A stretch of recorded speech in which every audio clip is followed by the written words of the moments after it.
Good day or evening or wherever you are. We're so happy you're joining Creating ZOLA Mondays. I'm Linda James Myers, past president of the Association of Black Psychologists, and I have my lovely panelist here today. Since it's Mental Health Month, we thought we'd focus today on mental health, so please join the conversation. Um, I think I'm going to turn it over to my fellow panelists and let them introduce themselves. Well, I'll jump in and say I'm Harvey Linder. I'm a licensed clinical psychologist in Minneapolis, Minnesota. I'm mostly retired, but I still do some consulting. And I'm also a member of the ABPsi Ethics Committee and a past chair of the Minnesota chapter of ABPsi. I'm Dr. Joniesha Hickson. I am the DC ABPsi Vice Chair, and I'm looking forward to the conversation. Hey y'all, I'm Dr. Robino Wonga. I am a business and counseling psychologist, and I am part of ABPsi. I have been a student in the student leadership aspect, and then now as an early career professional. Excellent. You know, I think we're seeing or experiencing a space and time where mental health's really become a critical issue. A lot of people are talking about it, and people are realizing the nation may be in a mental health crisis. One of the things that often is not acknowledged is the special situation of people acknowledging African ancestry, in that the social context is one which is historically seen them as less than human. We do have this phenomena of particular people being identified and humanized, so to speak, but oftentimes the general population, the collective, is not. So I think one of the things we can focus on today, in addition to the various diagnoses that are out there that people may or may not receive, is just this whole notion of what is mental health in an insane social context. It's not normal, it's not healthy to be in a social context that you're not seen as fully human. You and your ancestors never have been from its inception, yet it was your forced labor that built the wealth of this nation, as well as the captors and the entire Western world. And today we're seeing that continued pattern of domestic terrorism, in which we find the police, who are paid to protect us and serve us, oftentimes killing us for no reason, and there's very few, if any, repercussions from that. So what does that do to one's mental health? In addition to that context, then we can begin to see what that does as we look at the current suicide statistics. So, for example, depression has been on the increase for quite some time. And that's also a mental health issue that's often misdiagnosed. People acknowledging African ancestry don't necessarily manifest depression with the same symptomatology that we see the Euro-Western folk do. But the reason I bring depression up is that right now, the third most likely for African Americans age 15 to 24 to die is suicide. So it kind of reflects and speaks to the larger social context within which we, people acknowledging African ancestry, Black people, are seeking to achieve mental health. How does one achieve mental health in a sick society? And one of the things that we do see, based on a Euro-Western idea of mental health, is that oftentimes you see people manifesting various defense mechanisms. Freud was really good about identifying those, although his population was limited to primarily Jewish women. But his notion was that often in response to the social context, people go into denial, projection. Denial is denial, denying whatever. Projection is imposing what you're thinking and feeling onto someone else. So Blacks are lazy. Well, they built the wealth of this country. I don't think they're too lazy. Black people aren't intelligent yet.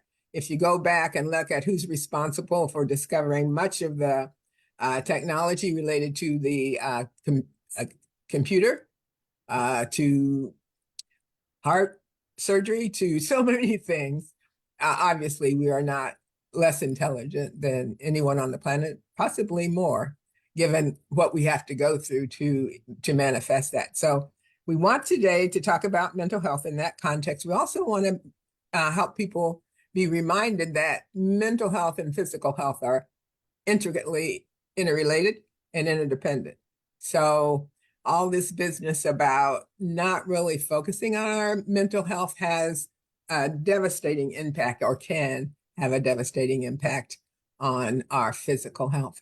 So having laid that backdrop, I'm going to turn to my panelists and see what they have to say. Well, we were, as Nana Linda said, we were looking to have maybe some guest clinical psychologists on the program this month. But it turns out we're all psychologists and Clinical psychologists. and so, I mean, we I guess we're going to be the guest this morning. I have had a lot of experience working in a clinical setting, and have seen a broad spectrum of disorders and complaints that people come in with. One of the things I've noticed over the course of my career is that most of the people that I treated were not mentally ill. They did not have what I would consider a clinical disease of some sort. Most of the people that I treated in my career were suffering from what I would call a social malady, a disorder that results from the things that Nana Linda was just talking about, like, what we have to deal with growing up in this society. And most of those things, cause people to find a way to cope. And sometimes those ways that they find to cope, we see as maladaptive. But what happens is that whatever strategy that people are using to cope, that's their attempt to adapt. It may not be, the most optimal way of adapting, but that's a lot of what we see. And so I would say that that's the majority of what we see. But there's also the reality that there are actual mental diseases that people have, and things like schizophrenia and major depressive disorder. And that, we have to be able to make the differentiation between what it is that we're seeing. Are we seeing something where a person is presenting to us because they failed to cope with the transgressions that have been placed upon them by society, or are we seeing something that's really the result of what we would call an endogenous depression, or a thinking disorder like schizophrenia or manic depressive disorder? So I'll start with that, and I'll let the others talk, and we'll jump back into that later, okay?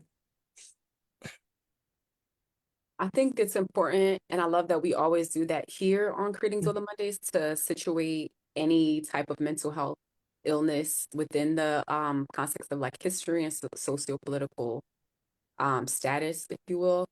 Because I'm starting to like see a lot of this in the scholars that I'm seeing. I work with kids from pre-K 3 to 8th grade, and having to navigate like these tough conversations with them about, along that like diagonal logic, saying that your anger is valid and you deserve to feel these things, and it's not necessarily negative, but the way that you express it can be perceived as aggressive just by virtue of the color of your skin or the size, of how you are. And so I think that a lot of what I'm seeing, and I've seen in past practices, is what the research is saying, which is that culturally, Black boys, girls, men, and women, we might tend to externalize our behavior, and that might look like aggression and frustration, even though we're not really, quote unquote, allowed to feel that. So I feel like it's a loaded conversation, especially like Nana Linda said, given like the trends that Black youth suicide is on the rise.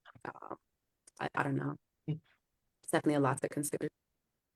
Well, just to jump in here relative to the rage we sometimes see children having and the acting out. that's a clear example of depression among Black people, oftentimes misdiagnosed as just aggressive behavior, whatever. Oftentimes these children are really confronted with situations that would depress anybody, but they don't know how to articulate it. Nobody's really articulated or helped them to articulate it. So it manifests in aggressive behavior or anger. And that's not just children, that's adults as well. So oftentimes you see a lot of Black people misdiagnosed as being, what can I say, well, not bipolar so much because that includes depression, but some disorder, they're assigned some disorder that is not really appropriate. And as a consequence, they don't get the treatment they need. And heaven forbid they start them on psychotropic medications that may be counterproductive. The thing about depression is it's both a disease in itself, and it's also the symptom of a variety of other diseases.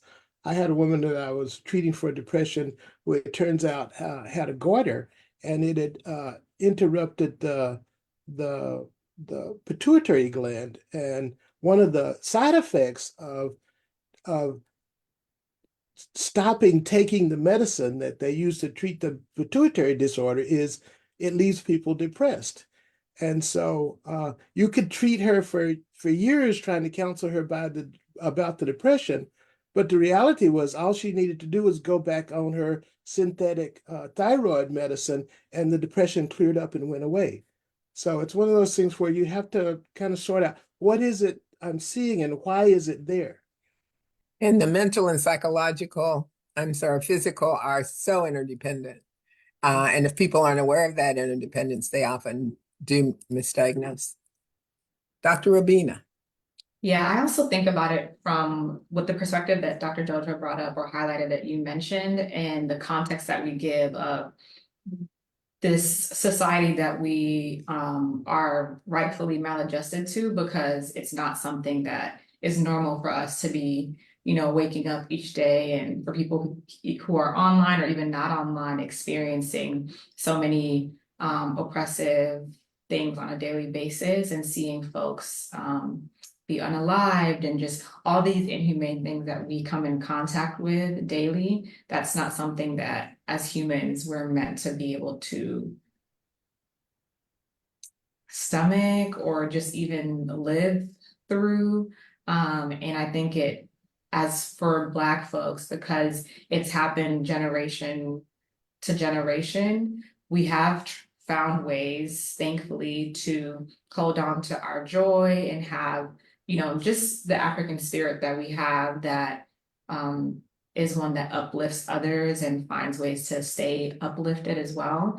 And also, I think it makes sense that somatically it causes us to feel exhausted in our bodies and to sometimes not be able to respond to things in the utmost way that we can, because we are stretched so thin in all the different areas of our lives. And so I appreciate that we typically bring that into the conversation too, because sometimes I also think too, like, well, I mean, is it really a diagnosis if it's just not supposed to be how we're living? Like, I know we, as psychologists or within the Western framework, a lot of times they want to add label to stuff, but if that were to be the case, then most, if not a lot of Black people would be diagnosed with post-traumatic, stress or post-traumatic slave syndrome or something of that nature. But then it also is like, is it a diagnosis or is it just our reaction to the society that we're living in? So I think about that sometimes too. It's so critical that you do, because as we know, being trained psychologists, everything within our mental health system is very much built on a medical model, so that if you don't have a diagnosis, your physician or psychologist or psychiatrist or whomever can't get paid. So if you walk in the door and you want to see them, in order for them to get paid, they have to give you a diagnosis that goes into the feeder system for ultimately being paid for their services. That's troublesome in its own right because the diagnostic and statistical manual that's being used is very culturally grounded, very much framed such that what the diagnostician or physician or whomever might see in terms of your behavior may not fit what is really going on with you. So, for example, I remember when I was seeing clients, and definitely during my training, I observed this, that oftentimes you would see a client who was diagnosed with schizophrenia, and there was a clear pattern in terms of the race of the person who was diagnosed. Almost invariably, if you had a Black person with diagnosed with schizophrenia, their issues were going to be about being God, seeing God, somehow that spiritual aspect, which is different than what you would typically see with most white clientele. There's a lot of anger, a lot of rage, a lot of more concern about the negative aspects. So we have to be very careful as clinicians, but also as people who are receptors of this professional service, to be mindful of who we're choosing as our therapist and what their knowledge base is. And is there the kind of not just cultural competence, but cultural proficiency that's going to be most effective in meeting your needs. And just because the therapist looks like you doesn't mean they're necessarily going to be able to deliver services that are going to be in your best interest. So you have to go in there kind of like someone who has is purchasing a car. You want to test drive it. You want to go in, see that first session, see how you're feeling. Do you feel connected? Is that does the therapist seem to be really getting you, or how are they responding? And our mental health is so contingent upon not just ourselves as an individual, but on the social context, the familial environment, the community environment. All those things are critically important. And I remember when I was in graduate school and doing research on mental illness on the continent of Africa, and I was particularly interested in how deviance was handled. Probably told this story before, but I think it's very critical. So I went all over the continent, going to either mental health centers or traditional healers or whomever in the social context was treating. And what you found invariably is that the community saw who we'd call the identified patient as not the identified patient, but rather the person who was bringing to the community greater awareness of the dysfunction and disorder within the community. So everyone participated in the healing, so to speak, and everyone worked to try to get that person supported enough that they could be committed to a sense of responsibility and obligation to increase the well-being of the community. It was so fascinating. Now, that was the early 70s. I bet if I went back and tried to do such a study today, there would be possibly a different outcome unless you leave the larger urban areas. But I think that says a lot about mental health and how we see it. My mental health is, in this social context, like totally a thing with me, when in actuality, it's very much related to my relationships, how I perceive them, how I feel I've been perceived, how I've been treated, what kind of home environment I've grown up in. All of those things make a very, very big difference. Mhm. I remember when I was working at a community mental health center based in DC, and I had been working with a predominantly African American population, folks who were more economically disadvantaged. And I noticed the overwhelming amount of the Black clients were diagnosed with schizophrenia. And I was like, this doesn't seem right. Like, I know this many Black people in DC don't have schizophrenia. Like, this is crazy. Versus, like you said, I noticed all the white clients or the non-Black folks, they had diagnoses like generalized anxiety disorder or depression, even if they were exhibiting the same symptoms. Because I would go through the notes, like, I need to figure out, how they're diagnosing people here because the math is not mathing. And I think I told this story before too. I called Dr. Uti and I was like, this is definitely giving Central State Asylum. Like something's not right here. And a lot of the times, like it would be because the Black people had overwhelming amounts of trauma, throughout their life, whether that was sexual, emotional, racial, and then they would use substances to cope. And so that might induce, some type of break with reality, as we know. And then they would have some type of encounter with the cops and be involuntarily hospitalized. And now they have this schizophrenic diagnosis following them. And so I would be very cautious about the person that I would encounter versus what the chart was saying, especially because the person, um, more than likely the people doing the diagnoses were nurse practitioners who were not Black. And so that was a major like red flag for me. I was like, something's going on. We're very spiritual, intuitive people. So that actually was something that I could not be a part of. And I ended up leaving the community mental health center because I'm like, this is crazy. Like you're playing with people's literal freedom. You're saying that they're not, capable of functioning individually, and now they're institutionalized and they can't even buy a pack of cigarettes without, somebody asking for permission. So it was really just a sight to see. It's interesting that over the years, what I've noticed is that I think when I was earlier in my career, I would see people who were different getting diagnosed with schizophrenia because the doctors who were diagnosing them, just wasn't accustomed to their ways or their customs or their ways of expressing things.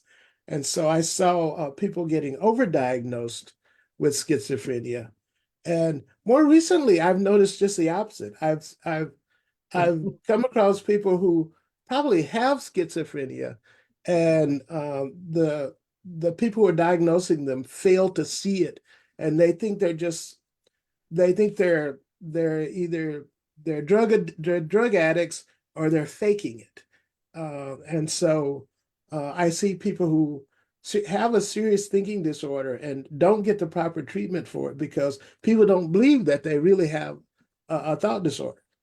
So I see leadership of this nation having serious thought disorders, and you can become president with a very serious thought disorder if you're white. So what can we say? This Oh, I kind of did goes, say that. I of am course, so we're sorry. not going to go there, right? this kind of goes a little bit to what you were saying, Donna Linda, about, everybody who is in those positions that looks like us is not necessarily for us. And I think, one of the reasons why we have these conversations and hope that other people are also having such conversations is to, again, increase like Black consciousness or be able to be more aware of those things. And so that when we are in those spaces, we can be able to, like Jojo did, like call those things out or call attention to them pretty much. And if we can make some sort of change to it. And I think of the importance of the models that we talk about, like from seminal Black psychology, psychologists and other folks who are in related fields that can also be applied. So like sociology, anthropology, things like that. And I think back to one of the models that I incorporated in my dissertation was the phenomenological variant of ecological systems theory by Dr. Margaret Beale Spencer. And I used a couple different Black psych theories, but that one I used because it pretty much takes like, in a way, I felt like I was able to use it to expand what people typically think of when they think of the Bronfenbrenner model of like, oh, these are the things that matter, like in the environment. But this one, as a Black woman, she took it further and was able to account for the social, historical, and cultural context that youth develop in. And I felt like it's really important to have those perceptions included in the way that we talk about stuff. And so like things like discussing what the risk contributors are and what the stress engagement and stress levels be, how do we react, how do we cope to those things, what are adaptive ways, what are maladaptive ways that we cope, and so that we're not just seeing our youth or our people and being like, oh yeah, this person is addicted or this person is just acting out. And it's like, well, let's back up and figure out what's the root of this. Oftentimes, yeah, we are in this mental health field where people are supposed to be kind of digging in and finding the root cause and supporting, but because of resources or because of white supremacist ideology and capitalism and all those things, we're actually perpetrating the same things that we don't want people to experience in those spaces, and not getting at the, root cause and just putting bandages on things that really we need to go much, much deeper on. So I would encourage like folks who are in that space. It's like, it is very exhausting. And, I've been in that space where it's like, you can only do so much. And also focusing on less so that we can have a greater impact, especially when it comes to treating our people, because otherwise they'll leave our offices or wherever our virtual space is and still feel like they're the issue when they're not the issue. The environment or what's happening is the actual issue. I think that's so critically important because so many times people of color either don't seek therapy. If they do, they don't stay.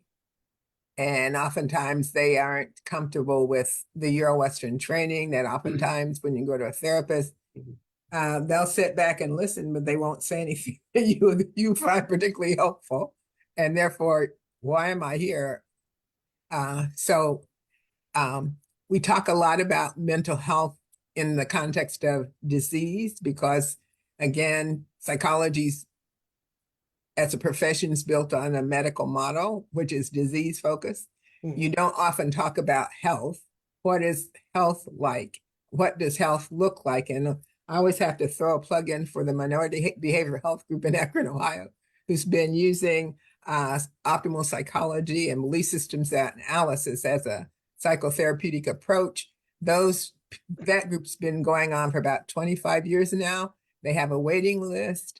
They find people don't want to leave therapy. They want to stay and they want to build community as a result of going through that healing process. So we do have Africological models of analysis as well as psychoeducational psychotherapeutic process that are grounded in our cultural traditions and strengths, because I am always astounded when I read the history of non-immigrant Africans in America, how we even came out with a modicum of sanity. How did we even come out of 400 years of no human rights whatsoever? And not only come out of that long history, never before identified in the history of humankind, but come out as a moral and spiritual leaders. So there's something about our culture that is very, very strong and very, very valuable. And the more we become separated and immersed into the Euro-Western culture, I think the more dis-ease we see manifesting. And that's certainly true in terms of depression and suicide. It used to be the case, you seldom saw Black people committing suicide. Now it's not uncommon or less common than other ethnic groups oftentimes. So thinking about social context is critical when it comes to issues in mental health. The whole issue of autism, for example, comes to mind. It used to be the case that seldom was someone diagnosed as autistic or on the autism spectrum. But now we see more and more people, particularly children and adults for that matter, being diagnosed. What has changed over time? And one of the things we're beginning to see, one of the things that's changed over time is diet, the toxicity and lack of nutrients in the food, the air pollution, the electromagnetic frequencies people are exposed to. There's controversy about the, what do they call it? The inoculations we give children at a very early age. So much that is just common to the dominant Euro-Western cultural mindset in terms of what we should be doing that really contributes to economic benefits, but doesn't contribute to human potential benefits. And so as a consequence, you cannot give people food that's not nutritious. have them growing up in food deserts, have them actually being very privileged in terms of their economic background, but still not having the kind of environment we know in Black communities. Oftentimes, we're the ones that are most exposed to the toxins in the environment. All of those things contribute to how our bodies are going to respond to adapt to the level of toxicity that they're exposed to, particularly from childhood or actually from prenatal. So, Well, that's an important point, because you're right. We live in a system that is so focused on treating illness and disease that we don't focus enough on what makes people healthy, and can't we do more of the things that create health as opposed to trying to go in and treat people when they get ill. And so one of the other organizations that I'm very involved with here in Minnesota is called the Cultural Wellness Center, and um, and we don't have patients. We don't treat people with illnesses. We promote health. We teach people how to exercise and how to cook and how to eat a balanced diet and how to engage in healthy activities, and how to become healthy by learning their own cultural history and their cultural background. Um, we have this saying that individualism and loss of culture is what makes people sick. And to a large extent, that is very, very true. That is what most people that we run into who are not coping well, that's what they're suffering from. They're suffering from the culture that we live in, the individualism that we live under, and the loss of their own cultural ways of being. Yeah. yes, top that off with the electronics. So everybody's on their phone, even when they're having dinner around the table or has their phone out. They're not looking at Sometimes each even other. when they're in a Oh no, Zoom put your meeting. phone. So that's a problem in terms of developing the skills for human connection that allow people to be well. In some ways, the direction we've gone has moved us further away from mental health and closer to mental disorder. And we're seeing this particularly among young people who have been bullied on social media and become depressed and commit suicide, or just a number of things. But even as adults, I think it's interfered with our relationships. So think for yourself, and then you'll create that which you think, as opposed to letting someone else tell you what to think. It's essential to your mental health and sustainable well-being. I feel like that's like a lot of this conversation highlights like my struggle as an early career professional, because I'm like, I have this dual consciousness as far as I'm a psychologist and I'm trained in a certain way as far as within the Western perspective, but I also know like that I'm a Black woman and there are a lot of things that can be explained just based on historical context or the current socio-political context. So I'm like at a juncture where I'm like, how do I get people the help that they need by using these, body of symptoms or diagnosis, but also how do I validate their experience as far as like this being a normal response to actual and perceived threats of harm that you're witnessing against yourself or your loved ones. So like I find that I'm kind of struggling with that right now because I'm always thinking with this dual consciousness of if I give them a certain diagnosis, say for instance, they'll get certain supports in place even if they don't need them, but it's better that they have them than they don't. But also if I give them this diagnosis, then what are the implications of that socially? So it's just a very hard line to walk as an early career professional. And practice what I have been taught, but also like Nana Linda said, questioning everything, I guess, and making sure that I'm maintaining my racial consciousness. Stuff. Being a Black. I'm so glad you brought that up, Jojo, because the reality is that most of the training that mental health professionals get is not effective. And the reason I can say that and chuckle is because we need only look around the society and see, oh my God, I think that's, I think that should be diagnosed as pathology. Mhm. So it's hard for us as mental health professionals, and I'm sure it's hard for people who are not mental health professionals, but in a social context where we're seeing such pathological behavior. And by pathological, I mean sick in the sense that if you're a person who lies constantly, when people hear you speak, they know you're lying, yet the media is going to report your lie as though true and grounded in reality. That's confusing to some people because they've not decided, okay, this is junk. I'm going to not even deal with it. Most people are struggling in that dichotomous reality you just mentioned as a young professional, just in daily life.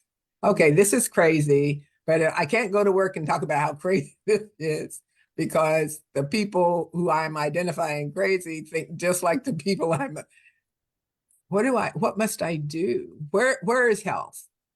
How do I even find health? And I think the reality of our African-centered experience is health really lies in my relationship to that spiritual aspect of being. That's what's going to anchor me. That's what's going to be my North Star. But in order for that to happen, I need to have a clear understanding about what that is. What is that cultural history that allows me to see myself as an expression, as part of a supreme being that allows me to feel intrinsically worthy and valuable and beautiful and capable of loving relationships and not take personally someone else's illness. Because it's easy in this social society where denial is pervasive, projection is pervasive. So much that happens on a day-to-day basis is not healthy. But we've been socialized or mis-socialized to believe it's us, not them. We really have to take a pause and we begin to think, okay, is it me? Because we can start there. And if it is, there's an adjustment we have to make, probably relative to our own sense of identity and worth. Or is it them? And we have to, again, look at the historical context and what's being portrayed. But in the wisdom tradition of African deep thought, health is very much tied to moral development, to spiritual acumen, to our capacity to reason beyond what appears. All of those things that we would have been taught in a cultural tradition that had not been interrupted, or at least people have sought to interrupt, would really be there for us to support. And so when we think about mental health, I would encourage our listeners to think about where can I find the people who really know what health is, who have the kind of spiritual and cultural grounding that can support and sustain me as we collectively walk through this insanity. When we think about being a part of a nation that has historically been warlike, militaristic, oftentimes behind the scenes involved in every major conflict we've had in the world, now funding the nation that is actually committing genocide on a group of people. And I'm not just talking about Palestine, genocide in the Congo and the Sudan, all over Africa. It's hard to just sit and think, okay, I need to be mentally healthy. I need to create my me time. All that's good, but it's necessary but insufficient, because ultimately my well-being is very much tied to that of other people and that of the environment. The physical, ecological environment's going to affect. So thinking outside the box is a good thing. And if people try to claim you're crazy because you think outside the box, I know at least 4 people who can be there to defend and support you. And you're looking at them right now on your screen. But there are many, many more as well. Another thing that comes to mind for me that I used to struggle with when I was like practicing clinically. So I did stuff in a hospital, clinic setting, community mental health, and then the school system. And in the school system, where similar to the setting that JoJo's in right now, is where I had such a push and pull with it because of the policies that exist. And I was supporting the children who they have taken like these mental health assessments that we have and were students who were at the most risk for experiencing trauma and had experienced like very just unthinkable things for anyone, especially their age, and the policies that or protocols that would need to be followed when certain things happen. So if a child, you know, expresses that they want to harm themselves or want to complete suicide or anything within that realm, part of it was, depending on how serious it is, the police or law enforcement is called because that's who they say is supposed to transport the child to the hospital because that's their next best, you know, step. And I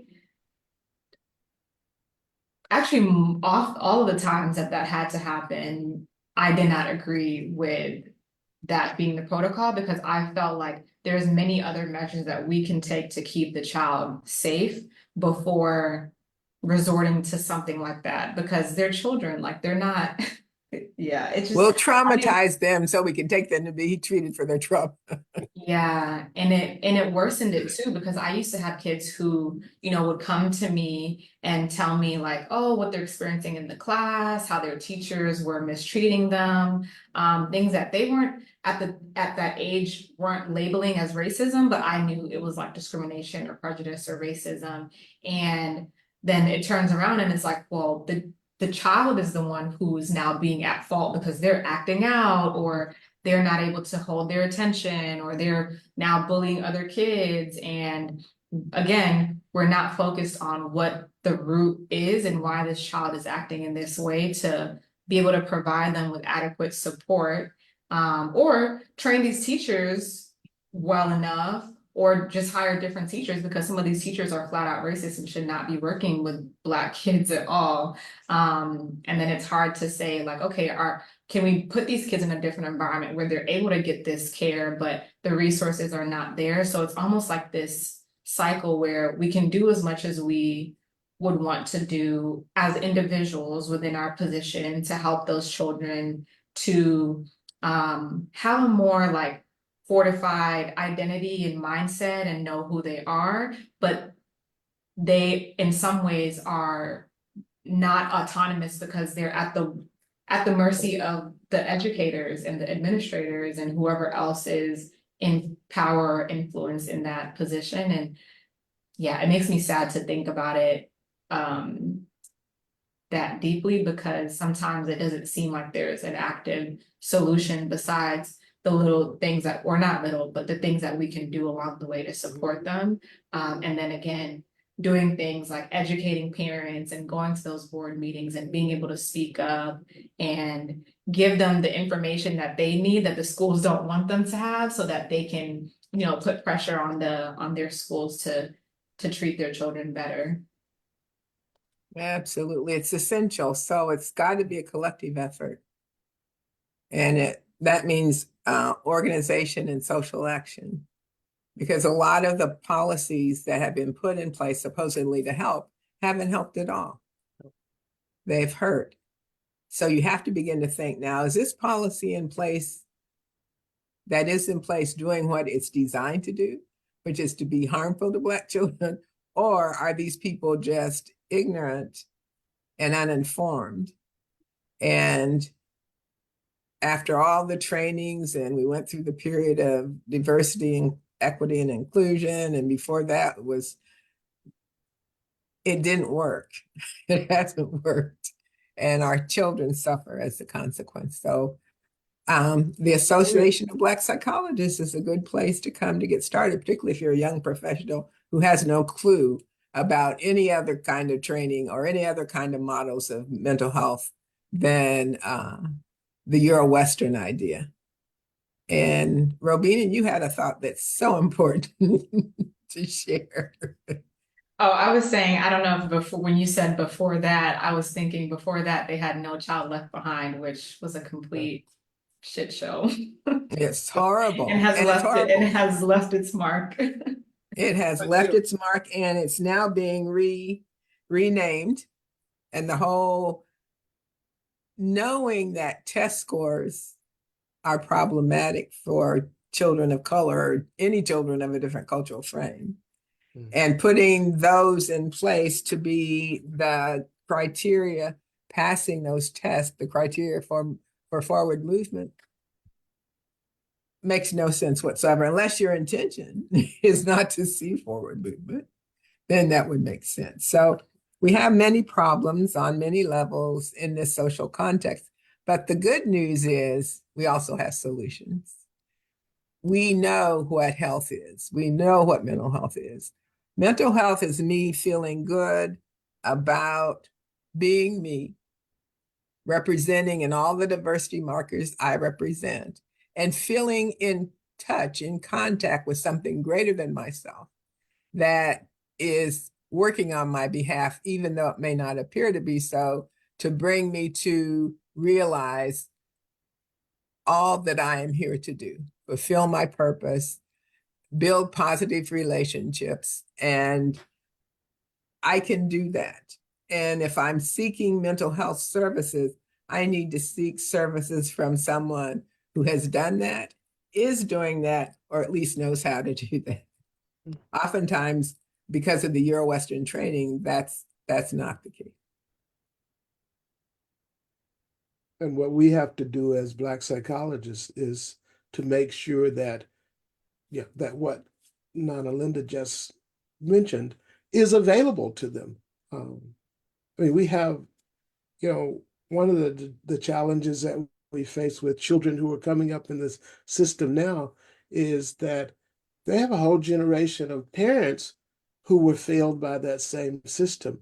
And many of their parents are suffering from the kinds of dysfunctions that we're talking about.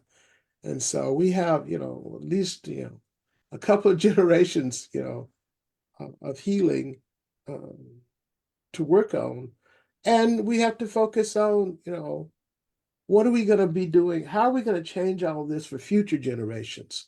We can't just focus on the problems that currently exist or the problems that have existed in the past. We also have to be thinking about how do we make this better going forward?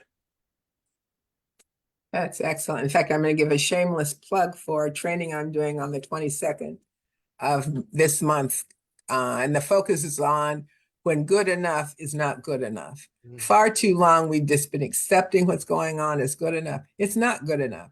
So our focus of that training will be on how do we optimize the reality that we're facing so that we can come out whole, healthy, and capable of sustainable well-being, so we can take a stand and get the right policies in place and speak truth to power and do the kinds of things we know must be done if humanity, not just Black people, but if humanity is to survive. Mm-hmm. By the way, that's going to be in, I believe, Virginia, actually. Is there a way to access it online? Alexandria, thank you. Is there a way to access that virtually for us? If so, we can share the link for people to register. No, it's in person. Okay. It'll be in person. But you can go online. I think it's posted on the Association of Black Psychologists, or at least the DC Association, the Progressive Association chapter has it posted online, because I did see that. Other thoughts to share? Did we have anybody in our chat with any comments or questions?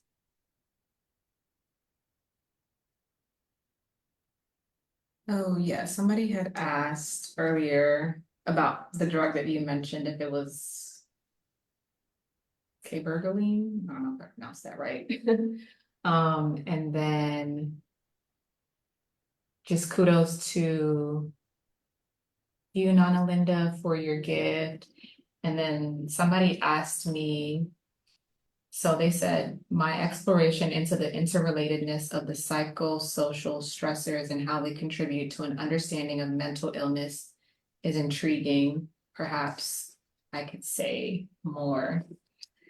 I feel like that's very connected to what we've been saying already, in that, like, for my research specifically, I was looking at adverse childhood experiences. And so that comes in many different forms, from emotional trauma to physical trauma to vicarious. The list goes on. And for Black folks, or at least the folks in my study, I had about 600 people across the US in my study.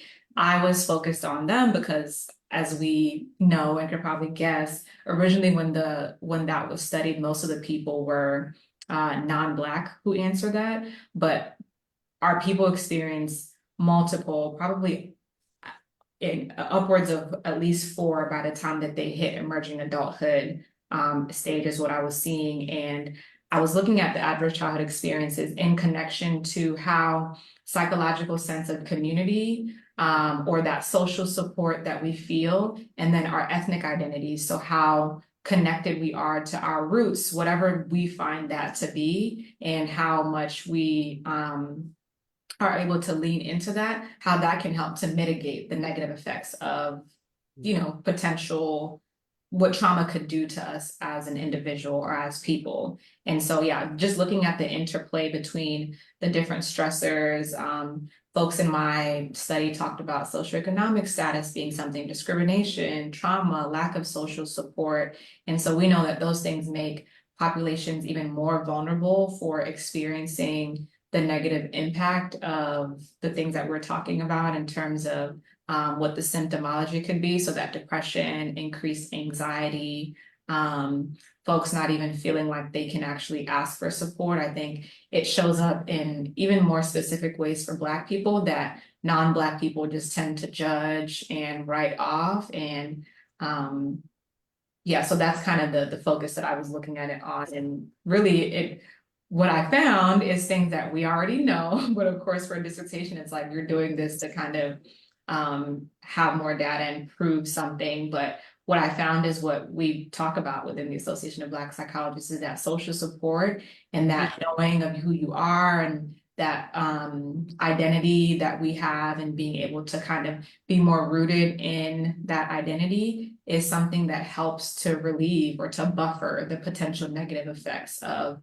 the trauma. So strong social networks, supportive relationships, access to community resources, anything along those lines, like those are things that help us to be able to cope with adversity in adaptive ways. And unfortunately, we are forced to be resilient, even if we don't, want to. We sometimes just don't have a choice and we're forced into that. But those other factors can help us to at least do it in a way that is adaptive within a maladapted society or framework. Interestingly, I worked in what used to be a chemical health program, but when I worked there, it had become basically a dual diagnosis program. And when I started working there, I realized that one of the things that they did when people were coming through the doors, they had them complete an adverse childhood experiences survey. And I asked the person who kept the statistics, what percentage of the people who were in the program were over the cutoff on the adverse childhood experiences survey, and he said 100. And I was thinking, you mean like in the last year we've had 100 people come in the program that are over the cutoff on this? And he said, no, it's 100%. It's like everybody who had come into the program was over the cutoff on the adverse childhood experiences survey. They had all had, a litany of terrible things happen early in childhood, and they were referred to our program because of either chemical dependency or domestic abuse. They were sent to our program by the court. They weren't seeking help. They were, forced to get help because they had broken the law. But yeah, it was like, yeah, it does have an impact that carries forward, and you have to be aware of how you're going to deal with, the impact of those things. So what they say, hurt people hurt people. Hurt people hurt people. And so we have to help people deal with that hurt and become resilient and inoculate themselves against future hurt and damage, because the nature of the social context is just rapidly producing so many hurt people who will hurt people. Children, the most vulnerable, the most people requiring the most protection are often the targets. The most vulnerable people, the children, the elderly. But now I think it's just across the board. So many people are experiencing those traumas. But I did want to say one thing about the medication issue. Because mental health systems are grounded in the same medical model that looks at disorder, disease, and what the big pharma has said is the drug to take to mask the symptoms of whatever your disease is. Please, please, please, when you go to the doctor and he said, oh, you've got this. Well, let me give you a prescription for that. Please ask him, okay, what is this medication going to do for me? And what are the side effects? What are the negative side effects? How long do they last? Once I stop taking this medication, will my body recoup? Will it get back to itself? If you don't ask the questions, and sometimes if you do ask the questions, they can't give you an answer or won't. But you can know if you don't ask the questions, you're going to be missing very critical information to the sustainability of your mental health and well-being. If you do ask the questions, then you have to make a determination. Is this a prescription I really want to take? And what are the long-term consequences of taking it? And are there more naturopathic solutions to accommodate my symptoms that may not have that negative impact? Those are such critical questions.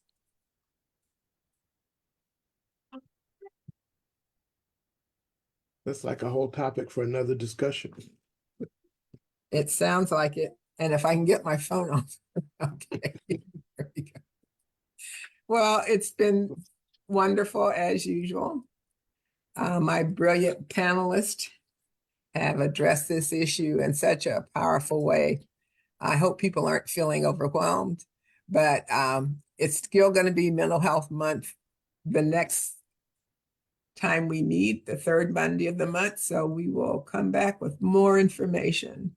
And you come back with your questions, your comments, and we love being able to address those.